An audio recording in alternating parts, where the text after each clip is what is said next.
Αρχικά θα ήθελα να μου πεις πόσο βοηθάει ο συναγωνισμός που έχετε με τους άλλους δύο goalkeeper που έχει η ομάδα, τον Βαγγέλη τον Πίτκα και τον Νίκο τον Μελίσσα.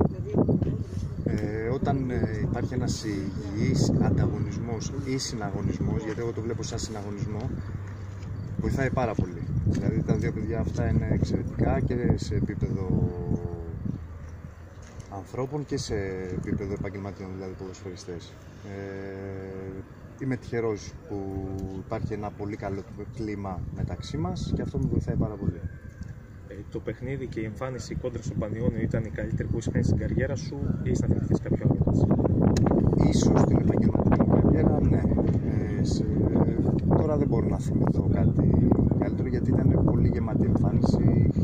Ο Πανιόνιος δημιούργησε πολλά προβλήματα, έκανε πολλές τελικές. Είχα και πολύ δύσκολη δουλειά, δηλαδή με σέντρες κτλ.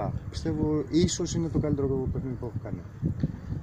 Το ΔΑΚ θεωρείται απόρθητο κάστρο, το θέλετε γεμάτο και με τον Παναθηναϊκό τη μεθεπόμενη αγωνιστική, έτσι ώστε ο κόσμος σας βοηθήσει να φτάσετε σε ένα ακόμη θετικό αποτέλεσμα?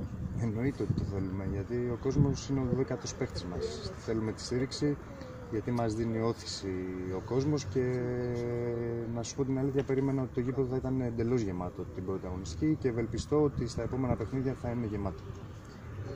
Και μετά το εξαιρετικά δύσκολο πρόγραμμα που έχει η ομάδα στις 8 πρώτες αγωνιστικές, πιστεύεις ότι μετά το παιχνίδι με τον Παναθηναϊκό ξεκινάει το πρωτάθλημα ουσιαστικά για τη Λαμία, μιας και έχει να αντιμετωπίσει ομάδες από το δεύτερο μισό, θα μπορούσαμε να πούμε, της βαθμολογίας?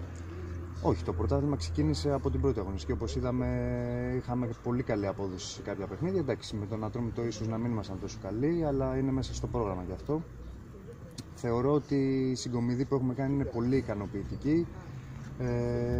Και στα παιχνίδια που θεωρητικά είναι στα μέτρα μας πρέπει να δείξουμε το ίδιο πρόσωπο ώστε να πάρουμε τους πολυπόθητους βαθμούς και να καταφέρουμε να πετύχουμε το στόχο μας που είναι να μείνουμε στην κατηγορία. Μια τελευταία ερώτηση. Υπάρχει κάποιος τερματοφύλακας που έχει ως σύνταλμα που θαυμάζεις? Ναι, πιστεύω ότι ο Νόιερ είναι το νούμερο 1. Έχει επιδείξει εκπληκτικά πράγματα τα τελευταία χρόνια και νομίζω ότι είναι το νούμερο 1 στην ιστορία του ποδοσφαίρου.